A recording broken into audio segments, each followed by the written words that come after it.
سربم جاره بر خود مجمع اکادمیاس کرد دکتر فرید سعدون باوی کراستراج بجاره قامشتم رای دکتر دم باش بریا حمود شتکی او بریا وزارت گنجینه امریکا کوره بده و برهنان ل جماره کنابچن روجالات باکور روجالات سوریه و باکور روجاوای سوریه و ریکرن دابنده باجارو کن روجاوای کردستان جدنا حسکه قامشتو دیرگو سریکانی اف بریار چاوته نرخاندن کردوی چاو کاربن سودهش ورگره ایوار باش رضو سلام جوارا گالاکس پاس انا براستی ابن جرا کمین امریکا هولدان ده کاربی یعنی سازین خیلی بازرگانی بین و دور اما کار بکن یعنی دزانن ده وقت ریوبریات ترامپ دجید نیسان 2020 ده دي سبريارا كوسهات استندن وشركات دلتا كريسات انرجي درباسي روجاواي كردستان بو والفيدر غرك يعني وجدات خواستن جب كاروباري د زيفين بترول دو غازي د كار بك وملت بده كي سودا كجي بكري يعني روجاواي كردستان وقت غابا برهنان تي دبن يعني غرك جشبونك ابوري الفيدر ما تشي ليه مخابن يعني افشيرو كهاني جريداي بهتر بقارتين سياسي كتشيد يعني برساقته يعني برساقانا كامش خور بكن برسارة كهي شمار ريبريا بايدن دماغو غوينا دسالات رادسي خكر لامريكا برياريا كمين قسطاند اوياد برخصنا شركة دلتا كريسات انرجي دا آلي ورخصتا وينا كشان دماغا من الميلانيات نافرا وانا وروسا تشي بوش بوغ بكرنا درجه سينوري بو درباسونا علي كاريه مرواتي وشاغي يعني كشاندنا في بريارا هاني يا يعني بدرخصنا به سازجا هاني یک وقت اشتكي نزيك بونا كبود نافرا روسا وامريكيات خاص روسا بيجن ام علي كارم بورا دما غابا يعني هم هنگيه كدنا نافرا مذهب يعني افتي گشتنا كهبج بگم كارب كن سوريا ده ودروجاواي كردستان ده بيج او من الملانيا هاني بيجي استاد شرق نافرا مده يا كباندورا كويناي نيجاتيف للسر تكلين ما باشا دكتور بريارة وزارة گنجینه امریکا يعني چه تشتاقنوش سياسة امريكا دي خيا كرن بيجن باشا يعني وقت كان كدفيت دما هانيد يعني دفي عيني وقت هانيد ابريار هانيد استندن وريبريا بايدن يعني بيبريار دستير دي بيجي امي سازين خري بازرگاني بن ابوري بن شاندنيه بن شي بن ريكن دفر امي روجاواي كردستان بو كاروبار خي بازرگاني ابوري رام دفي دفر هانيد شو ما دفي وقت هانيد يعني ابريار كل سيرفي استاد بلن وقت كت استندن جريداي بناكوكي ناب دولتي سياسي بتكلين سياسي بيجو انا اشخا حري سركي يعني اما تنرينا مدى واستكذب للسر يعني ابريار هاني نهت استندن يجيبوه يعني وكشبونه كابوري دفر برامت شبنا او اجري دايم من الملانيا امريكا وروسا نما زي يعني بيشتي شرق اوكرانيا دسبيكر او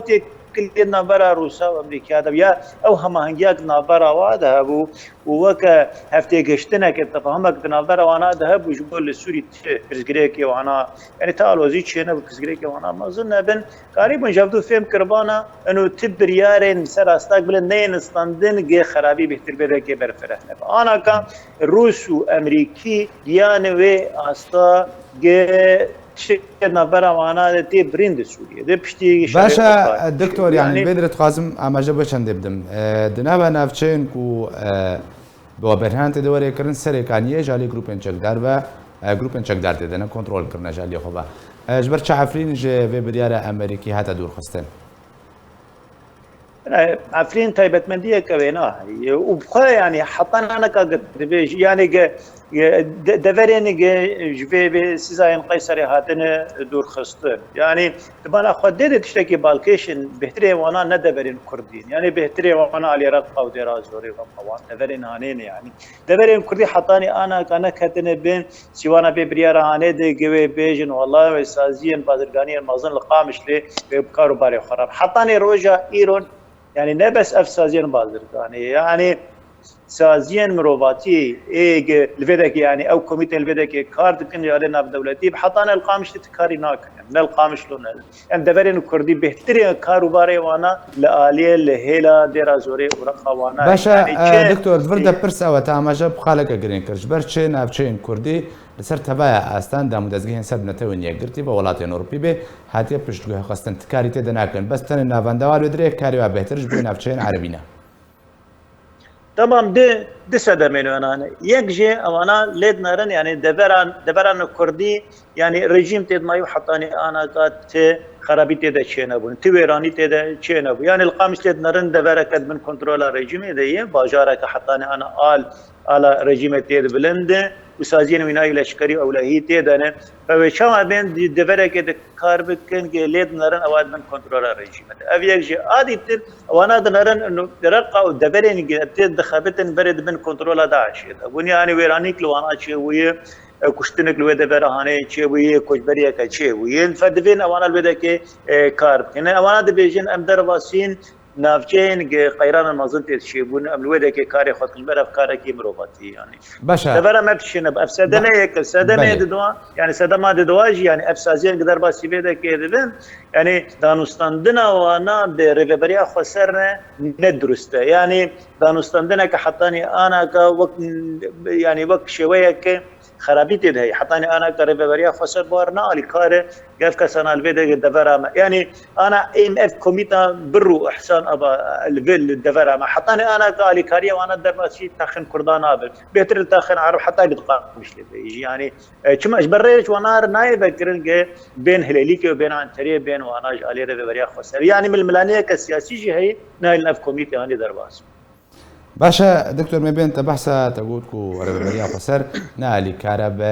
دام دزگهن ناف دولتي راح تاكو هاتي پشتگو خستن خازم اماجه به پیوندیا قصده و پیدا به رژیم اسوری رجبکم کوجبر رژیم اسوری حتی كانها الاول نبا بجار قامشتو بلندر و هل بجار حسك يعني نبرينا پیوندیان گو بردامبونا پیوندیا پیدا و رژیم اسد و چه باندوره لسر بجیکرنا بریار وزارت گنجینه امریکا بکی اما برنامج عليك ضد ريارك يعني انا كافسازين بازرگاني के दरबार सिवेदा के बन माना तष्टन हने वगैरह दाई बन برجي में बन يعني तष्टन नचारी के है يعني निकारन وان خالو بنده هانه چارا سر بكن يكجي حطانا كدانوستاندنا ما ورقه سوري ورقه سوري شو كده كتج منغا مركزي في وقت غاوا اف گهرتن دراويچ بن وبقى مركزي دو كي ايج سودجي بكره ورجيم سودجي بكره ابيك جي عادي تر سينور قرتين يعني سينور ما بتركاره قرتي وقت قابا قبو خازن مثلا برهم الفيدا كان وانا درخين درب كره درخين ياد بيت سينور تركان او سينور اي قرتي واد بيت استعمال كردر كب انا كوكيتنا برا ريفبريه وكردستان ده هي ماد كده كيف درخين ماد علي رجيم درخين ابا قالوا امريكا قبول بكن علي رجيم دانوستاندني بازرگانو ابوري شي ببن جبر ابايا جي بب يعني بتك وچارچوبا سوداق رجيم يعني سوداق مازن جي بقرا فالفيدك يعني بسجريك مازن هنا وقت افسازي هنا درباسي في درجه ببن يعني ايه بهتر في درجه ملت كرد بالفيدا فرما يا وين دي ساجي ووقت اشتكي يعني ولي بفتلن بشاوا قاربن يعني سزاين قيصري درباسكن وفدا بينا بيجي رجيم يا بيجي تركا فبيجي مشكلات الفيدك هي براستي يعني حطاني انا كايم از ندوي باوريا هاني دمن قف سازين درباس بن وخدمات عملت بكن يعني اجانا كاد بيجن وخدمات پرورده وزانستي وزانينغها ودبستان بكن كاوچوا وقف سازين درباس بن قريب بدبستان وزانينغها بكن ودبستان وزانينغه مي فرميل بدك ابتن وچلو شو بامريكي بين دبستان خل جمع بكن يا دبستان جلسر عرضيا حطانا كابيناسينا كبوانا نبي والي كاربن بوانار لغور ريبازين غير ريفبريا خسر دانيال فرسن مازن هنه دهلك مروتك وان شك وغمان ده اف برياره هنه نه برياره كجبو خدمت عملت روج اوا يعني وقت غوا مخازن خدمت عملت روج اوا بگن گرك چاره سرکرنه ک سیاسی بريا يعني گرك انا ك وكر كفتنا ك نوبر انا كسيو پیده ده باجبو اوا کرنا ر بريا ك نو وچ خلق دفرت بشدار بانا يعني دكتور الفيدري دكتور تاغوتكو هنا تعامل الدفري بليريا سوري وليرا سوري بريا بنغا رجمي بالشامتي بنغا مركزي ئەنی بردە تێ خوێندن و ئەمریکا ئەوایەکی نەڕاستە ڕاست پشتەوانی کە جۆرە پشتەوانیە کەش ڕژێ ماسەد ڕژی مانە ئەم vê nadibêjin yani wextê gavagê di zeviyên petrolê û niftê di gavagê kar bikin yani ya di ê çandiniyê de kar bikin gelo ev berhemên hanî ev danûstandinên diravî guêşê min diriya kijan bengêre bi gavak danûstandina me waraqa Sûrî yani mana dibînin neçar diriya benga navendiya a Sûrî de be wextê gavagê sînor girtîne û tu sînor pêşeme vekirî tune sînorê navbera rêveberiyê û rejîmê pê dika çawa çê bibin danûstandinên bazirganî wê çilo çê bibin yani wê çawa bin gavak hînakê li Qamişlê û li Hesekê hînakê mihafizin û niştî û hînakê yani emsaziyê leşkerî hene ya ewlehî hene evana gelo wê divê madela hanê di wê ciyê wana li xwîdekê bê yani gund û gundewarên pêk hatine ereba têdene gelo wê ev saziyê guê bên ev erebê bêhtir yani ser rejîmê bene Sûdê jê bigirin wê têkeve xidmeta kê de yani gelek pirs hene yani merod bin tê difikire merozanî pê û aviya ne bes ji bo rêveberiya xweser wextê gava bixwazin ji bo rêveberiya xweser be gerek emîkî beriya her tiştî pênasîneke siyasî hebe yani ev navçeya hanê be navçeyeke pênasî pê hebe ji ber wextê gava ev mêbêjin saziyeke petrolê derba sîvêdekê bû dibin çi qanûnê re wê eqûdê xwe wê bê emze bike wê danûstandinê wana re bike kî êgê pêrvan gelek spas ji بۆی ئەکادمی ناسێ کورد دکتۆر فەرید سادون کو باوایەکی ڕاستڕاست بەژارێ قامشتۆت بەڕابووی gelek spas